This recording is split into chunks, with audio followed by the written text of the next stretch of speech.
विनयपिटक 18. हो भदंत, मी जाणतो. काय जाणतोस? औस आनंद, तूच सांग बरं. आता तरी पुन्हा या भिक्खू संघासमोर जे तुला शास्त्राने सांगितले तेच होते. मी तर ते ऐकण्यासाठी त्यावेळी तिथेच नव्हतो. आनंद सांगू लागला. संघ पुन्हा ऐकून घेण्याची कृपा करील म्हणून आनंद सांगतो. शास्त्र अंतिम वेळी मला आणि तुम्हाला उद्देशून म्हणाले होते, हे आनंद मय्या धम्मो च विनोच देसितो पज्यत्वसो ओ मम च येन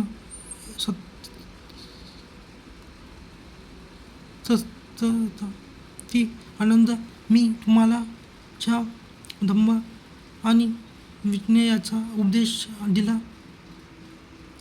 प्रज्ञाप्रकाश केला.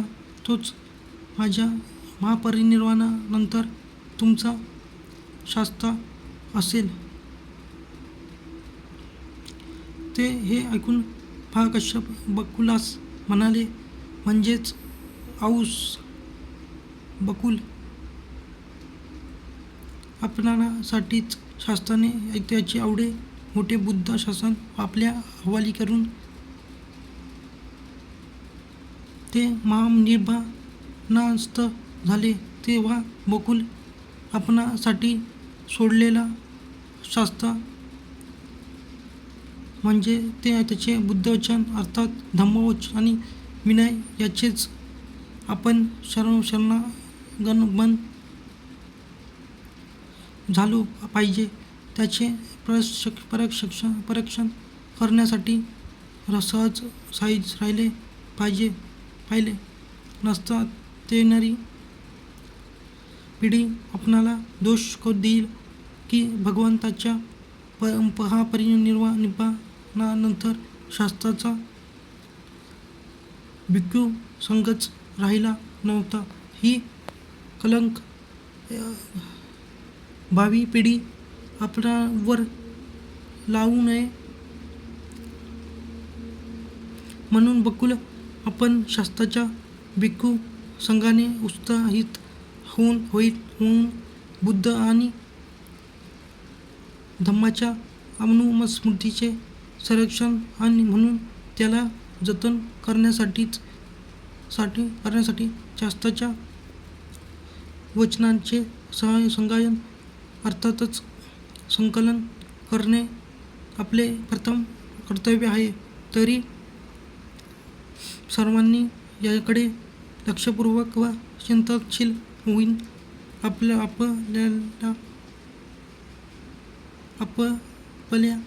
स्मृतीनुसार आपले धर्माश्रूंना पार पाडण्यासाठी तयार असावे. हीच भावी पिढीच्या इतिहासासाठी दृढ साक्षी म्हणून समजावी. पण भदंत, आपणाला कोणते दोष दिसत आहेत असा प्रश्न आयुष्यमान महाकोटीत करतो. तेव्हा महाकश्यप त्याला म्हणतात औस महाकोटीत आपणात नसले तरी आज आपल्या समोर धम्म आवड वाढत चालल्याचे लक्षण दृष्टीगोचर होत चालले आहेत असे दिसते. धम्माचा लय प्रलयाप्रमाणे होण्याचे लक्षण दर्शित होत आहेत. विनय घसरून अविनयाचा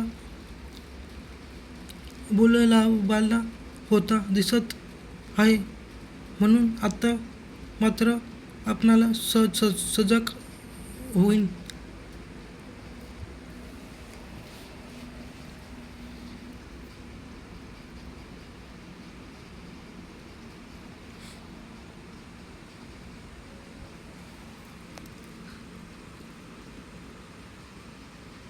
प्रथम संगती. सावध होऊन धम्माची व बुद्धाच्या वचनाची सुरक्षा करणे आवश्यक आहे.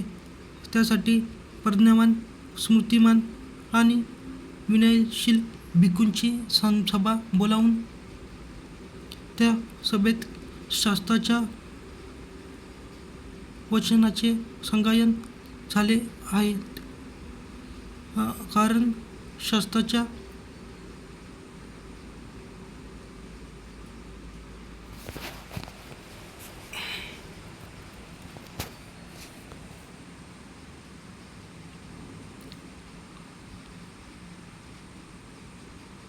सान्निध्यात आपण असताना आपणास त्याच्या ज्ञान आणि तत्त्वज्ञानाचा फारच मोठा सहारा होता, आधार होता. पण आता त्याच्या महापरिनिब्बाणानंतर मला असं वाटतंय की चहूकडे अंधकार दिसत आहे. भिक्खूंना तर समजून चला, धम्म सहारा आहे, पण साधारण जनता मूर्खी झाली आहे.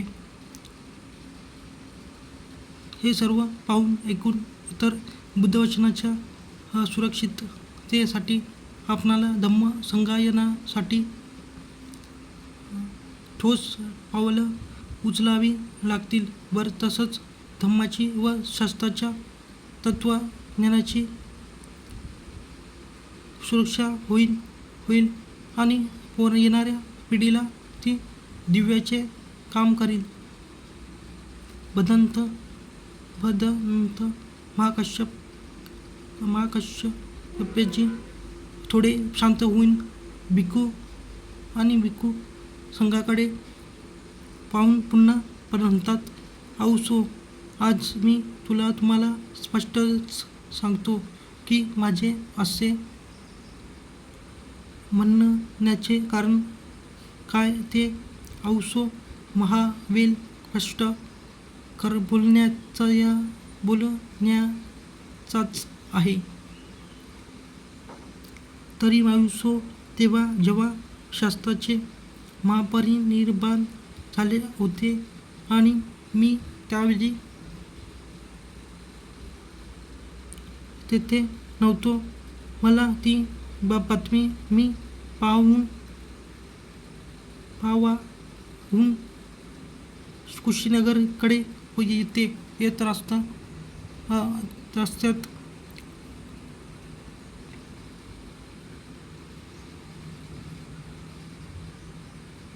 एका जैन निघंटाने दिली होती. तेव्हा माझ्याबरोबर 500 भिक्खूंचा संघ होता. ही बातमी त्यांनीही ऐकली. तेव्हा त्यातील बरेच भिक्खू दुःखाने विह्वलन होते, रडत पडत होते. त्यावेळी त्यातील एक म्हातारा नवक भिक्खू सुभद्र शोकाकुल भिक्खूंना उद्देशून म्हणत होता, अल औसो मा सुचितस्थ मा पारिवेदेविस्तथ सुमुस्ता मैते महासन्नेन उपदुताच होम इद हो कपती इद वाव न कपताती इदा निपन्न मय हे इच्छिसामम तकारी समम एन अच्छे सासरसाम तन्न करिस्मम. अर्थात, औसो, तुम्ही आता चिंता करू नका, शोक करू नका, पडू नका. ही आनंदाची वार्ता आहे की आपण आता त्या महाक्षणापासून मुक्त झालोत, कारण तो आपणाला नेहमी म्हणायचा की तुम्ही चांगले राहा, नियमात चला, विकाली खाऊ नका, तसं राहू नका, असं का राहू नका, आता आपण वाटेल तसं राहू नका आणि वाटेल तर तसं करू. अवसो हे मीच माझ्या कानाने ऐकले आणि पाहिले आहे. ते ऐकल्यावर मी त्याला खूपच फटकारलं, पण ते बोल आजही माझ्या मनात